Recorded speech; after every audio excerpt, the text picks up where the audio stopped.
Suatu petang guys, memang tak ada luck lah orang cakap. Aduh.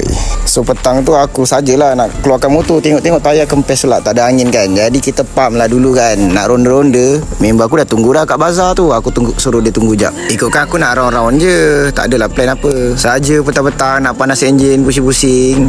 Tapi sebab member aku ajak pergi bazar, kita pergilah bazar. Bazar tu kebetulan hari ni hari Jumaat, jadi ada pasar malam sekali lah.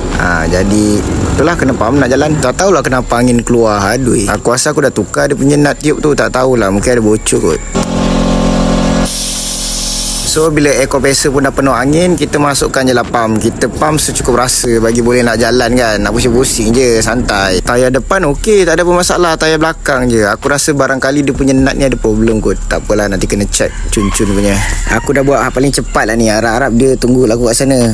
Si Bokim, cuma dia tak naik S1R. Dia ada call aku tapi aku tak perasan. Sebab biasa petang-petang kita orang akan rawat-rawat lah. Dia naik S1R dia, aku naik S1R aku, jalan-jalan sambil-sambil buat video ke apa kan, buat syok-syok. Orang kata buat kenangan, sambil-sambil boleh lah upload dekat media sosial kan. Tapi dia naik motor skuter pula, kata nak beli banyak barang. Aku pun tak tahulah. Tapi aku tahu hari ni ada berbuka puasa lah kat surau. Mungkin ayah dia suruh kot beli. Okey, so kita akan tunggu Bokim datang. Jom kita akan round satu kali round.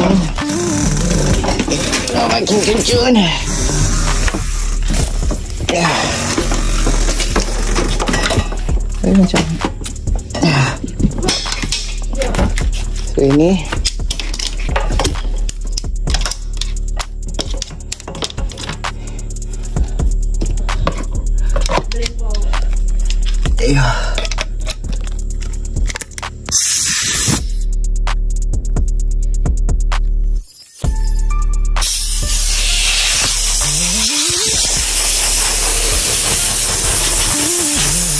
so lepas dah siap pump tu, kita kemas-kemas. Lepas tu aku nak kena buang lah pressure dalam air compressor ni. Sebab aku punya air compressor macam ada leaking sikit, bocor. Aku takut dia rosak kan, sebab tekanan angin tu kuat.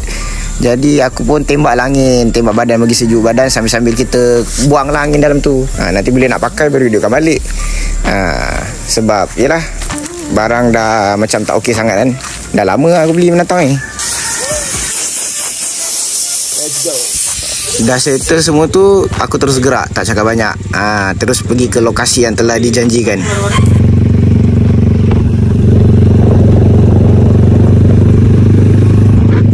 Kalau tengok kondisi motor aku macam keadaan okey je, tak ada masalah pun. Alright guys, jadi aku pun pergilah pasar. Bila pergi pasar tu aku belilah strawberry dengan buah-buah sikit. Cuma yang tak lucknya kau tengok je lagi. Ada, aku tak tahu sebab apalah.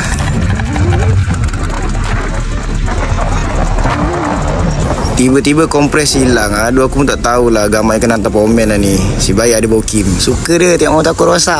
Ampe betul. Ring out guys, ring out.